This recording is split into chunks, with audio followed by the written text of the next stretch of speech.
open us in a word of prayer and centering, if that's okay.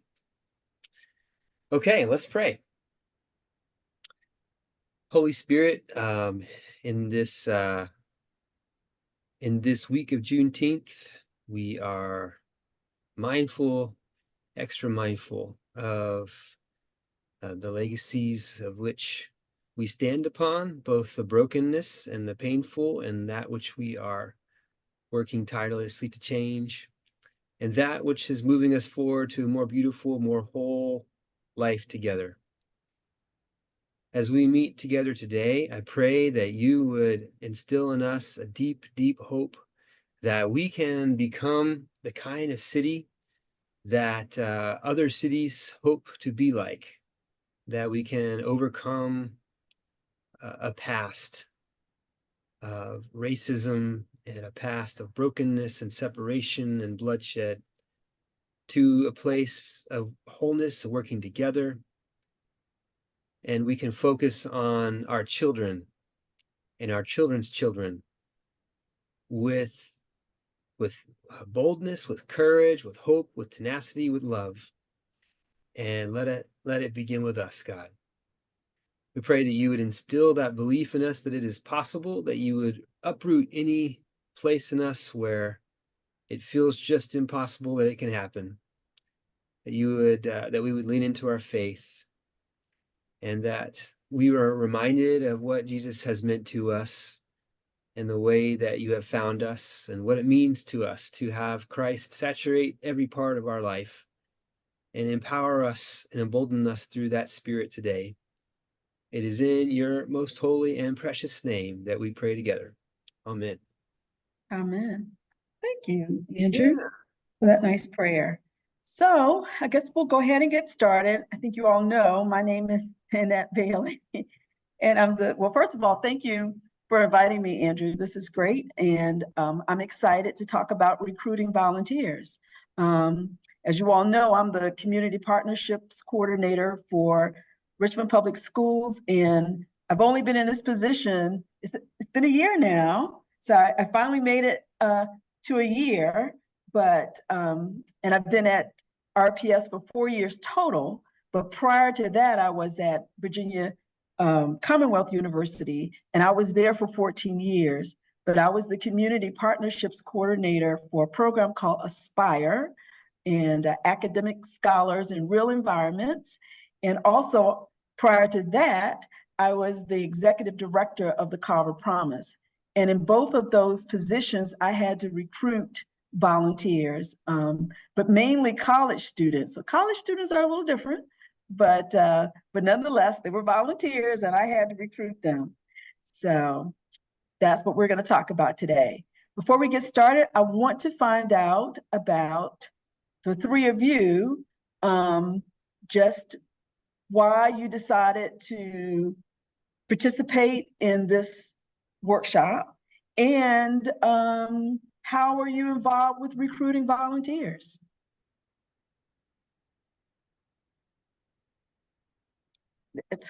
Well, Carol, since you're off of mute. Sure. Well, I'm Carol Hampton, and I am a co-champion for the Swansboro Elementary School Ministry with our church, Reveille, and I've been doing that for about 8 years. Reveille had a relationship with Swansboro Elementary 30 years ago. Before I was, as you know, Nannette, downtown on the MCV campus, Yep. and spent 34 years there. I was not running back and forth to school to mentor. But Reveille had a history. But then communities and schools became a part of the environment to have a site coordinator on hand. Because volunteers really can't go through the principal. The principal needs to pay attention to the curriculum. Yes. And so how do you do that? And of course, the public schools feed our kids. They take care of clothes, and they do so much more than just teach in the classroom. So I don't know the history of communications in schools nationwide, but one day I was in a funeral line and next to our this is what happens when you get to be my age, That's okay. to the our representative from my district now, who started the Micah program, Betsy Carr. And I knew Betsy, and so the funeral line was long. I learned about her Micah work and how she started at St. Paul's to reach out and go to the communities and schools. And she was hired by the church and then went to the schools. And that was her outreach. So anyway, so in talking with her, how could Reveille re-up and get involved again?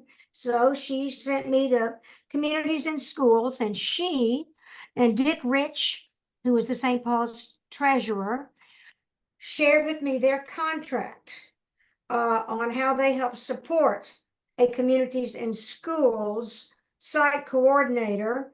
And I don't remember which schools they started with. I think Church Hill area. So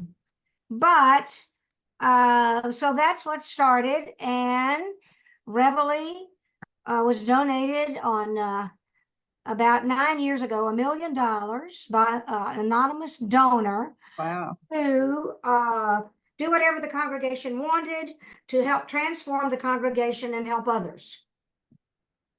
There were no limits, like property. We can still have a lot of things. And Reveille has supported, we send folks to Honduras on a medical mission. We support ACE at VCU.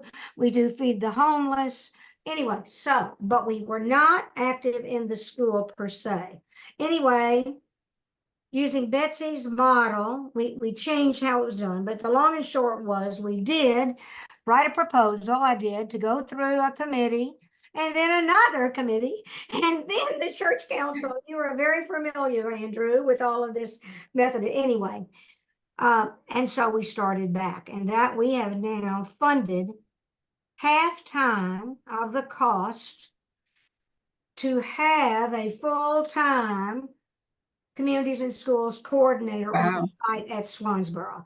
And CIS at the time we started said that was about $80,000, not for the person, but then the training, the support, all of the bureau. And I had been chair of staff parish, Andrew, in the Methodist Church, and I didn't think we knew what that role would be. So we decided to go to give the money through communities and schools. And so we have finished 6 years of that. Wow. And then we've just begun our 7th, and we have been given money for another 3 years, 40 for this year, starting July 1, 40 for the next, which is half, and then only 20, because we've used over $1 million then, and we need to have it in the budget and support it in the budget. And so getting volunteers is key, because you have to have the involvement or the congregation won't do it. And I will tell you, we have over 70 people involved, but there's only certain ones that do certain things. Yeah. Like Reveille also sends 25 children, we have money for it, to go to the overnight camp, Westview on the James. And Matthew, it's a Methodist camp out in Goochland. And it's about $15,000 a year if all 25 go. Well, sleepover camp is not in a lot of the backgrounds of the children we work with. And then COVID came, so the downward spiral was a great experience. So anyway, but we just took 21 children last Sunday, and we pick them up Friday, and we pay their tuition and their backpacks and their sleeping bags. Anyway, I'm happy to go over all of this, but we had to recruit drivers. So come out there and to bring them back. And in the Methodist Church, you can't have the same family members in the car. So my husband and I can drive, but we can't be in the same car. And then you have to be, by our church, you have to be background checked, and you have to go through safe sanctuaries training. So getting volunteers has a lot of levels. And also at Swansboro, in addition to helping through, we pick up food for Feed More. Mm-hmm. And that's, there's 70, there are 42 or 44 packets to be picked up every Thursday, delivered so that the coordinator can give them to the children. And so that is an easy volunteer, because you can go anytime from 8 to 11 and then take it to Swansboro. And you can then find Swansboro on the south side of Richmond.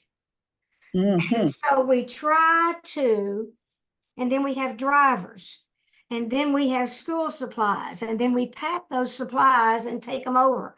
So the hardest volunteers and the greatest need is volunteers to work with the children. You work with, and usually that's the easy one. No, But that's the hard one, but because you gotta be there every week. so the You can't commitment. just go read to a kid one day. Yes. And so the others are easy, taking the food, The driving one. to camp. Mhm, Those mhm. are the The easy, one and done. the low-hanging fruit. It's one and done. Yeah, yeah. And bringing school supplies and bringing food and bringing clothes. Those are easy.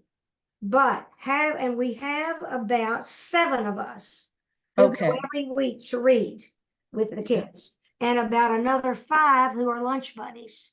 Yeah, yeah. That's hard. I need to be there every week, and I'm a retired person with grandchildren.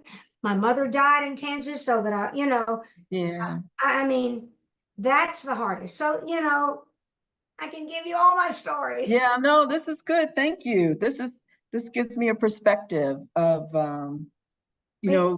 some of the challenges and the needs. So thank you, Carol. I appreciate that. Thank you. Mary? Is it Mary Jo? Uh-huh. Yes, Okay. I'm Mary Jo. Yeah. Can you hear me okay? I can hear you. Okay.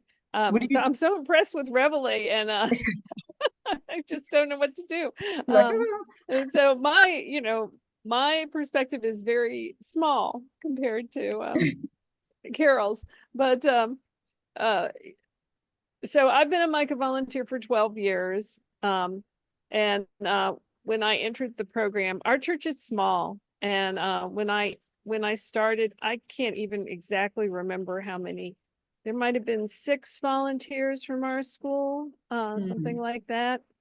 And it's time passed, people died and weren't able to volunteer. So now it's just me and one other person from our church. And we talk occasionally about, should we even put this out there? I mean, right now it's almost like below the radar at church. We have an outreach committee that coordinates all of our, all the things we do, food donations, all those things, that you do. And so it always gets reported every meeting, I'm in the school, Susan's in the school, and if we do something like donate school supplies or, things for donuts for dads or muffins for moms, those things, it's all reported. But I think like most of the congregation is not even aware of it. And we've sort of stopped, once COVID hit, we sort of stopped even pushing it or bringing it up in church. Before that, one of us would sometimes stand up and say, it's Read Across America, and people would come and do it for one day, and people Very enjoyed doable. that. Yeah. So I guess basically, as far as challenges go, the fact that it's a small and aging congregation is a challenge. And even like Read Across America this year, somebody set up this sign up. I can't remember if it was Sign Up Genius or something for the media specialist to use, where you went online and signed up. So I looked and it was full. It was like, we have all the volunteers we need. Well, it was on a Friday, which is my normal day. So I went by to see her. And I said, if you have any problems, let me know. And like 3 people didn't show up. And some of them were kind of like prominent people or something. So you could see where maybe something came up. But then she was short volunteers, and Mhm. and it's sort of like, well, there's 2 things. One is I feel like if I had stood up in church and said, go to this link and sign up, there would have been members of the church who'd be like, I don't know how to do that. And the other is there would have been a missed opportunity because they might have said, there's no need. But at any rate, Mhm. so that's it. We're not sure how to bring it up to the congregation's attention. We're not sure, how productive that would be. We're just not sure. And I'm just here to get information, really. Okay. Yeah. Thank you. Andrew, thank you, Mary Jo. I appreciate that. Mary Yeah, Jo, what sure. church are you? You're I'm Emmanuel Episcopal on Wilmer, kind of. It's very close to our school, which is Barack Obama Elementary. Yeah. Right. So Mhm. Just briefly, my as experience as a pastor, I find how much I'm a control freak and how little I can do by myself and how hard it is for me to delegate. And so in the story of my 30s in ministry was learning the slow way to do that. And I'm still trying to learn how really how great it is to be able to bring a collective of people together who really care about something, and then how to navigate that, to manage expectations, to continue the energy without helping people feel burnt out, or to feel like it's generative and there's enjoyment and there's energy and there's passion. Yeah, it's really challenging. I find it to be a very challenging thing to do. So I'm just love to learn more. And Nannette, yeah, your experience is great and your presence is great. And you are such a great shepherd of volunteers from my experience, and have a lot to learn from you. So I'm grateful to be here. Yeah. Okay. Thank you. And Andrew, I don't know if you were able to pull up the slides. Yes, I'll pull those up right now. Let me Okay. share. And then everybody will probably disappear. Can you see that okay? Yeah. Uh-huh. Well, no, it says Can't see the, we can see can't see the slides. I can slides, see but faces. you've started screen sharing. Does it, do you see anything that tells you are viewing Andrew's screen?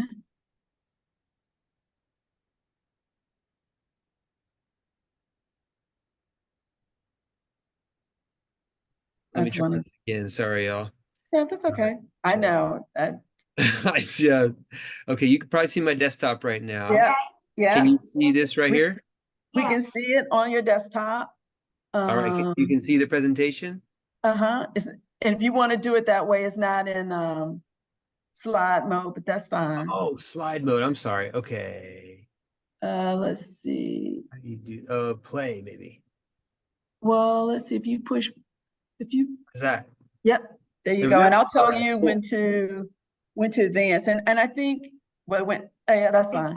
Uh, so I wasn't sure the audience, but I feel like you all are pretty much have a lot of experience. So it's kind of basic what I had prepared. So we may just move through. But one was to just make sure everybody was on the page. Well, what is a volunteer? And so you can just go to the next slide. We don't need to spend any time, but I think the key point about you can go back to what is a volunteer. I think the key point is that they're not compensated. So if you're compensated, you are not a volunteer, but you can receive mileage and reimbursement. You purchase supplies, things like that, or you're being reimbursed for mileage. That you can receive that and still be a volunteer. But if you're receiving a stipend or payment, you're not a volunteer. So just wanted to make sure we normed on that. So you can go to the next slide. I just wanted to share some trends which may explain some things that are happening. More women, we probably know that, more women than men volunteer, and people 35 to 44 are more likely to volunteer, followed by people 45 to 54. This was in 2005. If we had to put a value on, what people made per hour, if we were paying them, it would be $18.04. That was in 2005. So I can't imagine what it is now. And people who volunteer are more likely to work with religious groups, schools, education, youth programs, or community service groups. Those are the most popular places to volunteer. Those who volunteer are more likely to contribute, to give money, to give back in that way. So you may want to hit up your volunteers if you need a contribution. And then the average time, for most volunteers is 3 hours and 3.5 hours per week. So just some of the trends. And does anything surprise you about the trends? Were you expecting this, or were you expecting something else? Yeah, these ages don't fit me at all. It's the people who are in their 65 to 80 who volunteer. These kids, people 35 to 44 are taking their children to soccer and taking them to basketball and doing stuff. Now, and this may be data across the broad spectrum of volunteers. It's across the broad but spectrum. From a church point of view. Right. And we'll get not what does not fit us. Right. So it doesn't fit what you're seeing. In my church. I mean, that's, Reveille is big. We still have the same 200, 900 families on the roll, the same 250 of us do everything. Oh. No, and most churches, established older churches tend to be. And most of the volunteers I work with from churches are older. I do think that 35 to 44 is what you said, Carol, is parents. And they are volunteering mostly in the school because they're kids. So they're doing soccer and, those types of things, and they're considered volunteers. So I do think that's where that number. Yes. Okay. But I will tell you, we had a day of service on Tuesday at the Richmond Alternative School. And the folks who signed up to volunteer, they were actually in the 35 to 44 age range. And we only got one person who was older. Now, that was more, physical activity. So that could have been why. But yeah, this is. Your point, I know my daughter is in Albemarle County, and she's been active for 8 years in her kids' school, and they volunteer all the time. But that is definitely around her child and in a white privileged environment. And there is no PTA at Swansboro. Okay, yeah. And we'll talk about that later. That's something that the superintendent is hoping to change. But anyway, just wanted you to know these are the trends. And even though you're not seeing it in your churches, this is what's happening across the United States. So, yep. Andrew, next slide. And really just was going to talk about some of the benefits of volunteering. I know for me, when I was at VCU and particularly at Carver, for us, it was financial. We just didn't have the budget to hire folks to do things. And so that's where volunteers came in. So just, reduce the burden on paid staff. And the church, you really don't even have paid staff. So just to give yourself, the church, more power to do more work probably fits you. And to act together to achieve a shared purpose. And to get as much done as you can without having to pay any money, I think. But these are some of the reasons why people volunteer. And you can just go to the next one. So I think this is what we're seeing and why the trends after the pandemic, volunteering really, really changed. And 62% of nonprofits are saying now that they're having problems with recruiting volunteers where they didn't have before. And I think particularly with the older population, what you're seeing is more one and done. Some people don't feel comfortable from a health perspective, don't want to go every week and to be in a school with kids. I mean, that's just, reality. And so there's definitely a decrease and volunteering after 55. There's more competition. So, there's more of a demand. And so faith-based, everyone is trying to find volunteers. The community foundation, everyone's out there, things on Facebook, looking for volunteers. So these are some of the issues that have not turned around since the pandemic and will continue to impact the number of volunteers and the level of comfort. And just in churches, some people are still virtual. They went on lockdown and never came back. And the same has happened in the school. So, and there's some schools that aren't quite as welcoming in terms of welcoming volunteers because they're not ready to receive them yet. So that's something all across the board. One thing I did want to talk about, the last group was the different age groups responding differently to volunteering. So I know working with college students, they are motivated. And you can go to the next slide, Andrew. And it's kind of what's in it for me. I know my mom and I really got the volunteer bug from my mother. And for her, it was, just giving back. She didn't want anything. She wasn't looking for anything. She just wanted to give. I feel like with the younger generation, it's bi-directional. It's two ways. I want to give, I'm giving back and I want to do that, but I also need something too. And so for our college students, it's resume building, skill building, job experience. They're very strategic about what they select because they want something that's going to help them, give them an opportunity to try out some skills. So I think as you think about recruiting volunteers, you just need to think about motivation and try to match what might motivate a group. I know for my mother, even though it was giving back, and my mother is deceased now, but she volunteered into her late 80s. But then what she started looking for was friendship and connection and to feel a part of something. So I just, as you start recruiting volunteers, just think about what motivates. So you have an older congregation, what would motivate them to go and to volunteer on a regular basis? But that's one of the things that I said, COVID, people aren't really doing that anymore like they used to. So I don't know. Maybe things have just changed, and we have to change with them. But do need to look at motivations.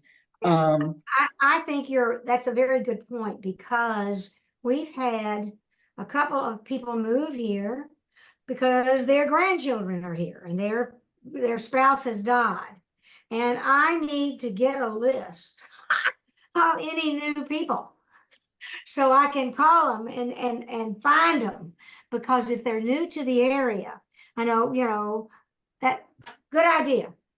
So just an idea, you may want to have a tea or something after church where you invite people, cookies, punch, because I feel like a lot, like my mom, she wanted to be social. My father had died. She was by herself. So when she started having fun and making friends, then I'm like, Mom, it became a job. She was gone. I'm like, Mom, wait a minute. This is too much. You're going more than me. But she really, it resonated with her. So so think about that. Next slide, Andrew. So just, recruiting is one thing and motivating, but there's some things we need to do: who, what, when, why, where. Got to have all of that. So, hey, I want you to come go to the school. That's one thing, recruiting people in that way, but you need a job description. So when you get your volunteers, they know expectations, they know what they're going to be doing. You need to have a recruitment message. And I know for my mother, she tried, but learning the internet and how to post things, it just wasn't for her.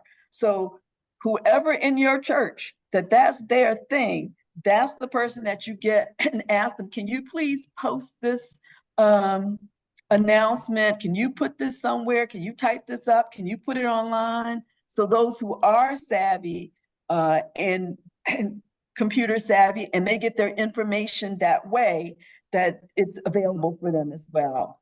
So, but some basic steps, one thing, you gotta have a strategy. You just can't go there. So you have to have that job description. You've got to figure out before you even start exactly what you're gonna do, what you want people to do, how you're gonna find your volunteers. You know, you have it all written out, you have your plan. So once you have your plan, then you can work your plan. But definitely a job description, a volunteer, that's paramount.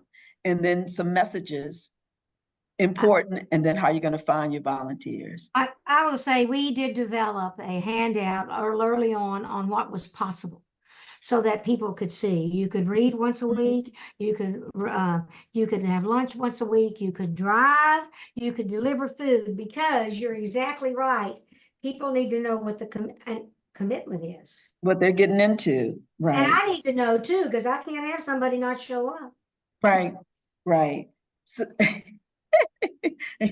all right, Andrew, if you'll go to the next one. And it's just some tips about a job description. We call it a volunteer job description. Time, you know, things you definitely, because this is what people want to know. They want to know the commitment.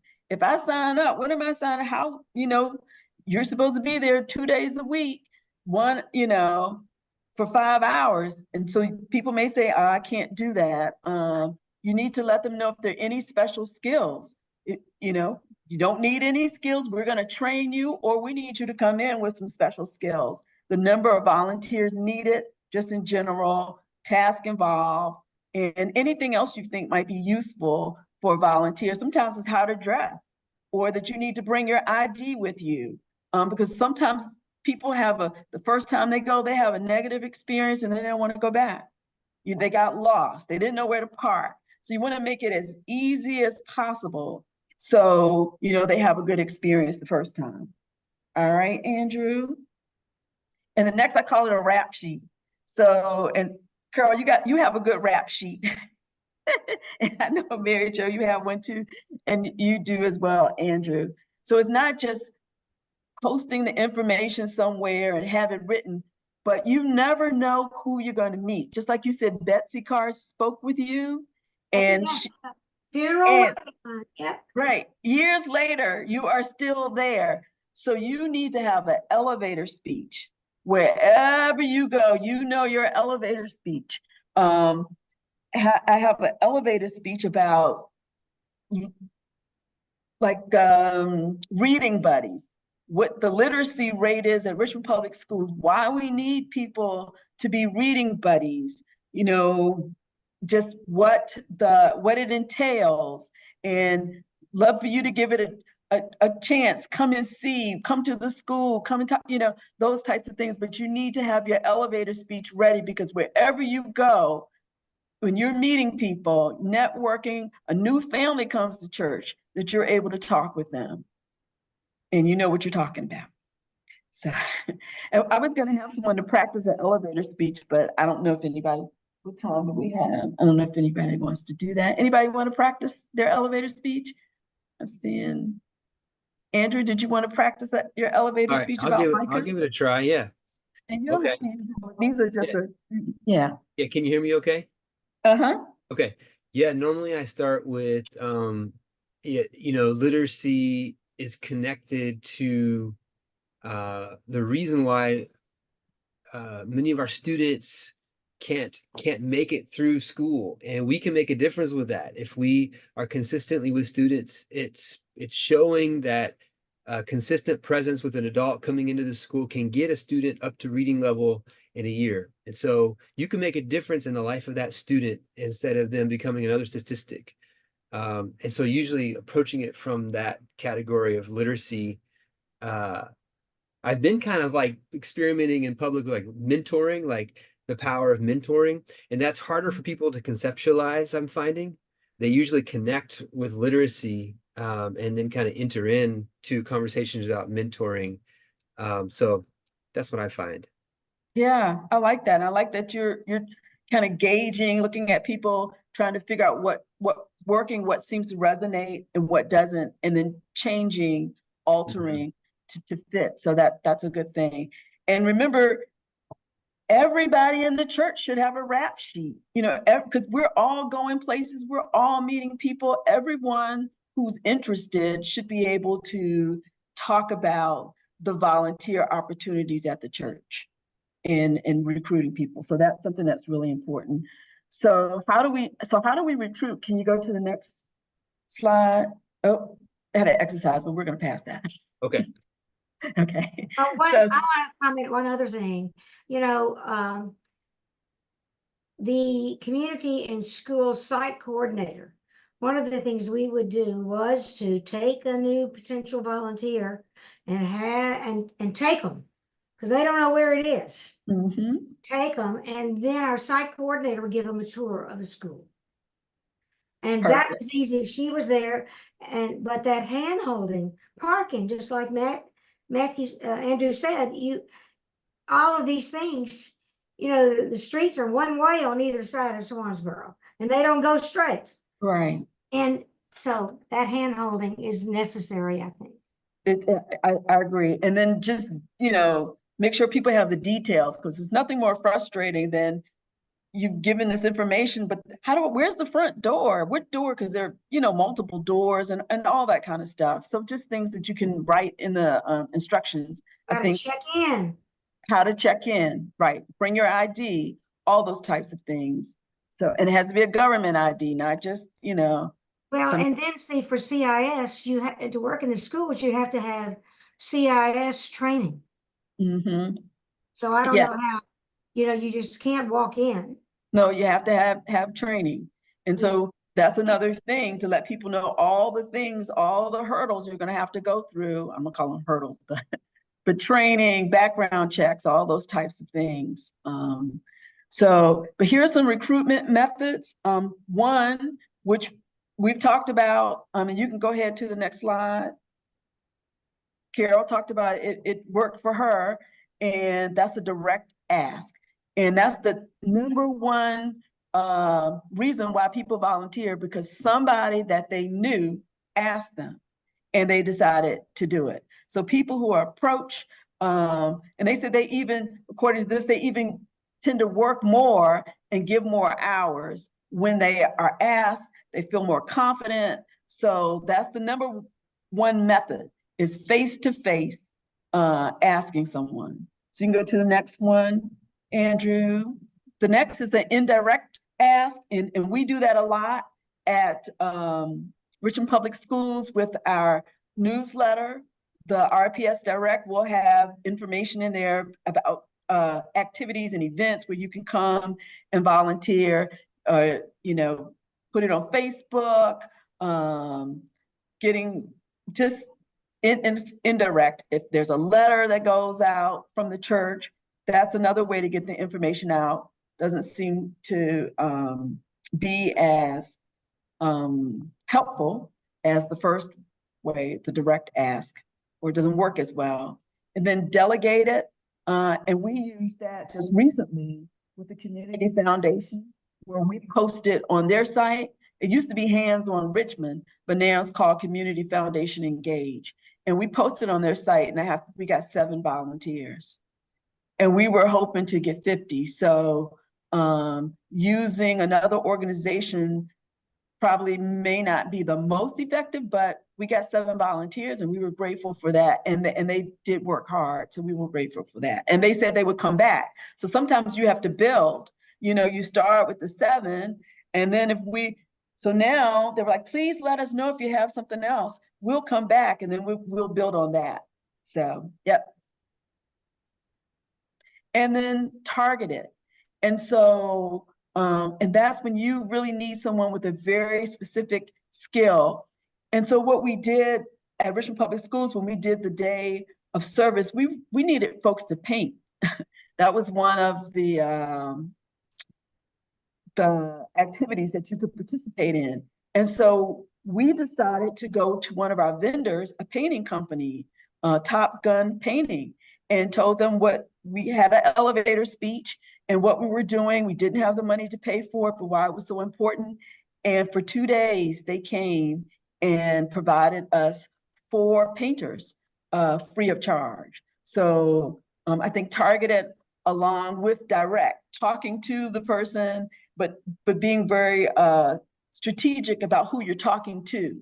That's I think a good strategy. And it worked well for us. All right. And then just the power of networking. And just remember, like I said, everybody networks. And there's always this one person or 5 people in the church who are connectors. They know everybody and they're always talking to people. They go everywhere. Their family knows everybody. Those are the people that you want to connect with. And sometimes, my mother would say you have to pay to play. So sometimes you have to take them to lunch and you have to pay for it. If you come to lunch with me or coffee, or, it doesn't have to be something and tea, and tell them what you're trying to do and you really need help and you know that they know a ton of people, if they can help you. But just don't forget the power of networking and trying to, and your volunteers are great networkers too. They have testimonies, they have a story. So, and then we talked about it, just the most successful strategy, so don't forget that, is direct ask, along with targeting, being very strategic about who you're going to ask, and maybe a person with a certain skill set. So, yeah. Okay. Ready, Andrew? Okay. Then an activity. I want you to think about, you as a volunteer, what has made you, if you're volunteering somewhere now or getting ready to, what has made you stay? Or what would make you stay? Because Carol, you've been 8 years. And then what would make you leave? What would make you say, you know what, I'm done with this. I can't take this anymore. We got to find people to help to take on or divide it. And I would say one of the things that we are thinking of dividing is teacher appreciation, to bring breakfast, to do at the beginning of school. Somebody can do that 3 times a year who cannot sit with a child. And we're trying to figure out what are the needs that the school has, because we do need to have more hands.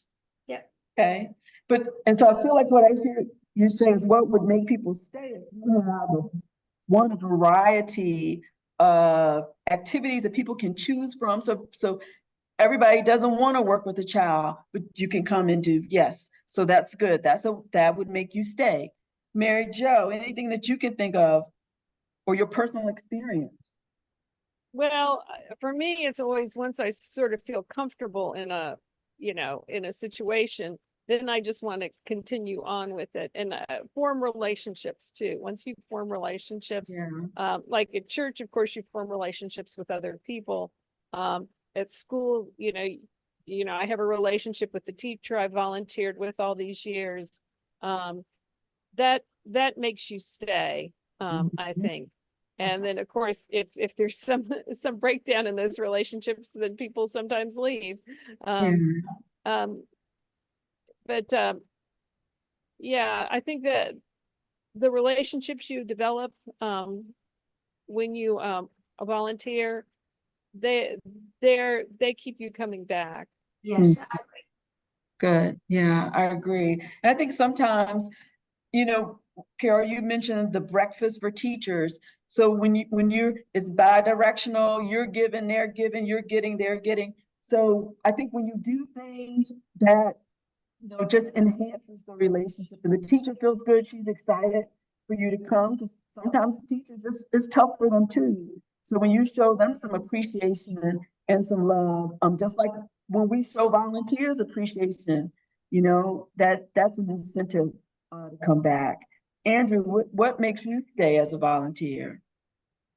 I think if it's a very clear connection to why am I doing this and what kind of difference does it make for somebody, and the whoever's organizing it or leading it helps me make that connection and reminds me regularly what we're doing, and it's clear, I feel very excited about that, and doing it, as Mary Jo said, in collaboration, in relationship with a group of people, doing that together on like sort of on mission, so to speak.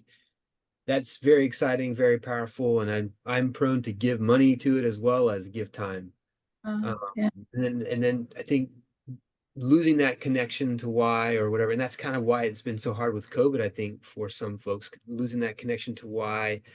That seems to be a very millennial thing. Millennials really, and I think maybe even Gen Alpha and Gen Z, if we don't have a strong sense of why, it's harder for us to want to give our time. Mhm.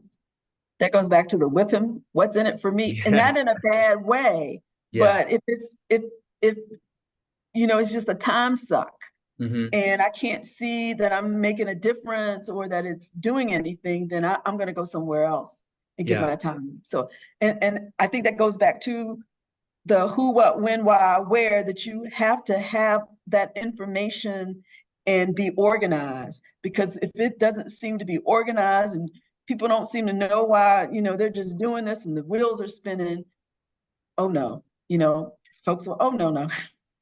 It's like TikTok, no, no, no, no, no. And you'll go somewhere else. So Yeah. that can happen. So now so we talked about what would make you stay, but I guess we in some ways we answer because it'd be the opposite of that. What makes you leave? Um, not being organized, doing things that you really don't want to do. There are no options. You just have this one thing, like, oh, I don't want to do that.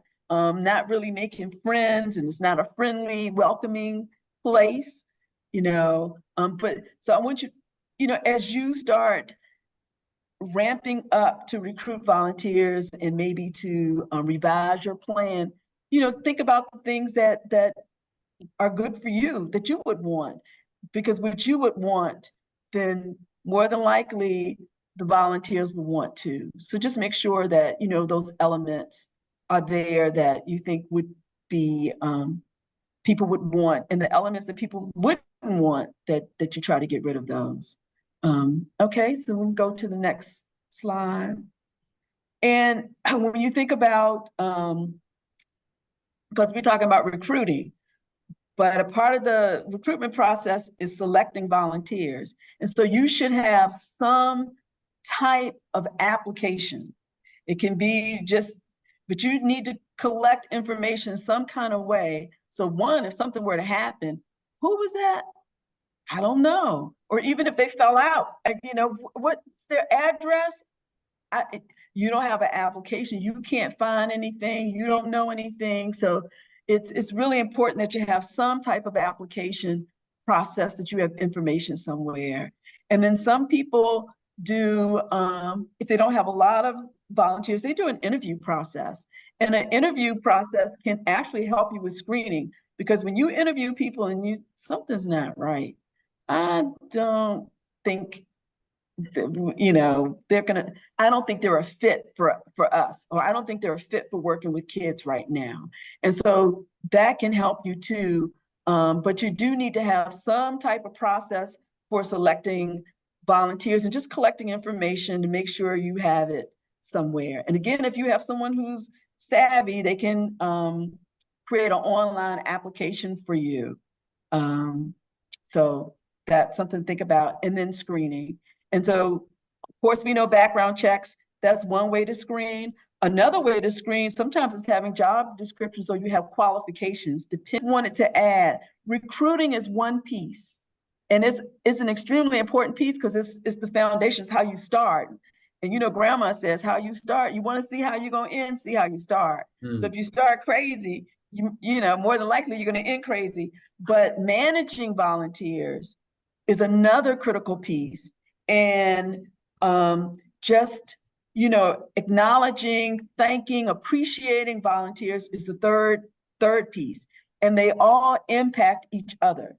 So if you have you can recruit, you're on the ball, you recruit 100 volunteers, you're good. But then you don't have a management system, and they come and they don't really know what they're doing. They don't see anybody, they don't talk to anybody. That's a problem. And then at the end, no one said anything. No one says thank you. No one even acknowledged that they were there. that's a problem. So just recruiting is one piece, but it's all interrelated with managing and appreciating. And if you don't have all three of those, then you're not going to have a strong volunteer system. So just wanted to put that out there. And we don't have that. And so, and I have to make a confession, we don't have that at RPS. You know, we're working towards it now, but so we don't have a lot of volunteers, and that's why, you know, we have to be candid about that and transparent. All right, and last slide. And want you to make recruitment, we talked about it, but make it everybody's task. Because I guess, Carol, you've been doing this for 8 years. After a while, you're like, oh my goodness, I can't do this no more. That's right. Well, yes, I mean, and actually it's been 6 years in the school, but it was 2 years to get it started at the church. Yeah, yeah. So make it everybody's task. Everybody at the church, you know, when you have a church meeting, hey, I need to talk. We're all going to be responsible for recruiting volunteers. Everybody's going to have, I'm going to give you this information. Everybody's going to have an elevator speech. Everybody look at your schedule and use your volunteers, because when you get people who are great, they love it. And just like you, Carol, when you talk to us, we're amazed. And Mary Jo, about what you're doing. Like, I want to go and see what you're doing. So you need more people. And Andrew, when you talk about Micah, I want to be a part of Micah.